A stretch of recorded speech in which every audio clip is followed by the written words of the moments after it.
Good afternoon, everyone. I'm Gladys Palpallatoc. I'm representing the California, Emerging Technology Fund, and I'm here for Sunny Wright McPeak, whom many of you, I think, are familiar with. She's a local Livingston girl, farm girl, she likes to say. And so I'm just going to give you a little bit of background on CETF and a couple of other things that you've heard about throughout the day. And then end up where a bill that we just got successfully passed, and the implementation of that is going to take us, hopefully. So CETF is celebrating its 10th year. In fact, a few folks got an advanced copy of our decade report. It's an annual report, but 10 years worth of work, and so we're proud of that.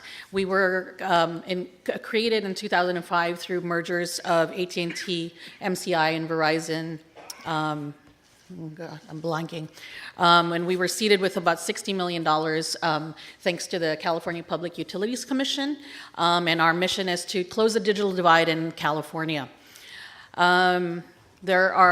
We were supposed to go out of business June of this year, but fortunately, thank you.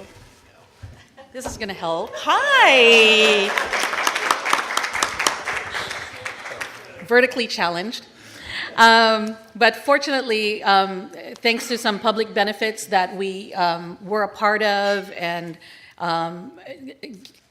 helped extract from some additional corporate mergers with Frontier and Charter, we are now in business for another 5 years. So we get to continue the work that we've been doing. The goal is, next slide, sorry. There it is. Wait, there it is.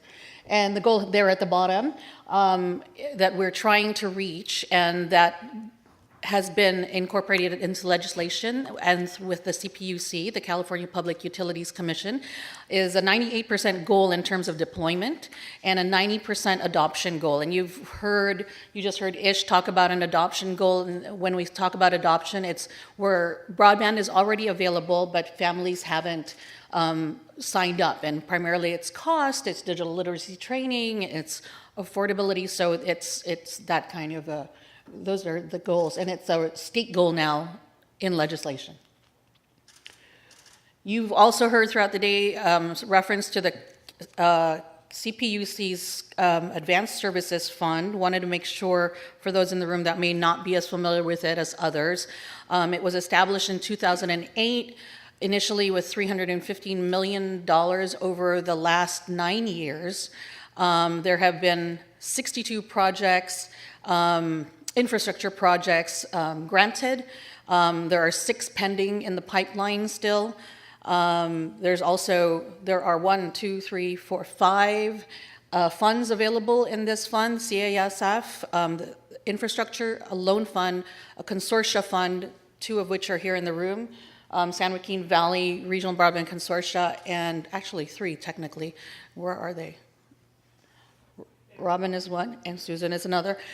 Chico State does upstate and northeastern consortia for the northeastern corner of the state. And so, as I said, there were 17 other consortias throughout the state, and the only counties not covered by a consortia are Orange, San Francisco, San Mateo, and Santa Clara counties. There's also a public housing fund and brand new as of the middle of last month, a new adoption fund that I'll talk about in a little bit. The fund was established in 2008 out of converting a previously high-cost telephony fund, and then was augmented subsequently with 2 pieces of legislation to continue growing the fund and continue implementing CASF. And it's been a sole source of broadband deployment funding in the state, and it's also unique in the country. There are a couple other funds now in other states, but really we are at a big advantage. As challenging as CASF has been, it has really been a benefit to the state. It's also been matched to ARA funding. You may have heard of Digital 395 up and down the Sierras, gig network that runs through those mountains and has been amazing, was amazingly hard to build, even harder to get permitted. Part of the challenges in rural areas, as you might know, and so CVIN is another, and you heard from them earlier today, that received both CASF and ARA funding.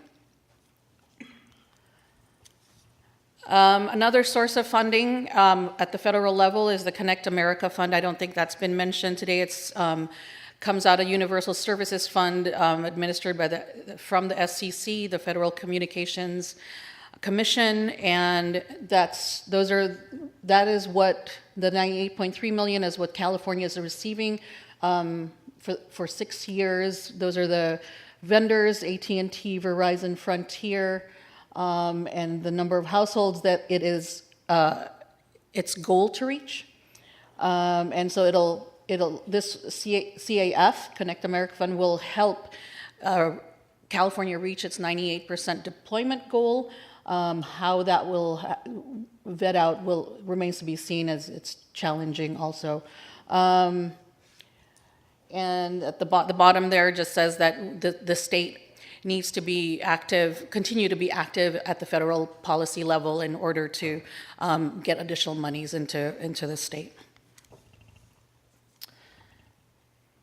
The next slide is AB 1665. So this is kind of the meat of what I wanted to talk about, and Robert told me to address. The AB 1665 is a bill that just got signed last month. As I said, Eduardo Garcia out of the Inland Empire was the author and key to its success. It's also referred to as the Internet for All Now Act of 2017. That's the total that it got in legislation, $330 million over the next 5 years. Additional into CASF, and that's the breakdown: $300 million in infrastructure, $200 million in adoption, in the new adoption fund, the $10 million for regional consortia, who are in the middle of their current round of funding, and so there will be an opportunity for them to apply for more soon. The implementation of AB 1665 will be through additional rulemaking at the California Public Utilities Commission, CPUC. And you'll see here, I've highlighted that because the regional consortia really are key to getting those essential deployment application, or help foster and develop those applications into CASF to take advantage of the $300 million additional infrastructure dollars that the bill got. The consortia are key to engaging communities. You've heard that here.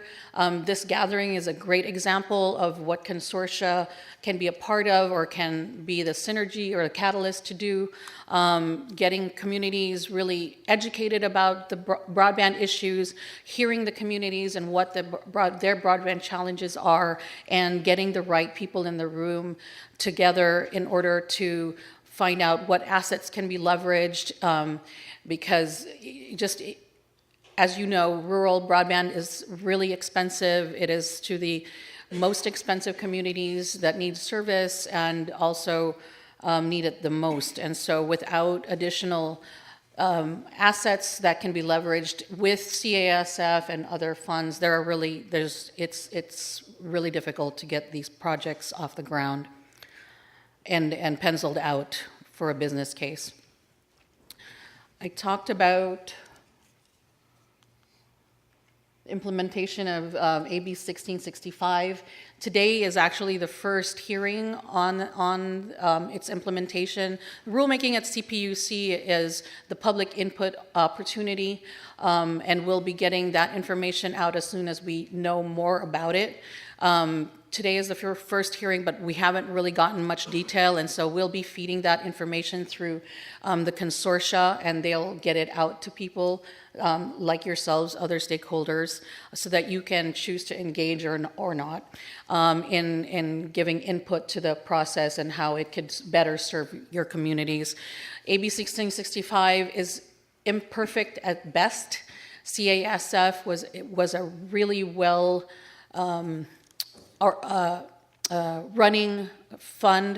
1665 actually muddies it a little bit. We're hoping that through the rulemaking process, we can iron out some of the challenges or most of the challenges wherever we land. So the public input, your input, will be key to doing that. I think that's it. There's one other slide. A few resources. Part of Gabe's prompt to us was, are there others around the country or anywhere else doing this in rural and are good models?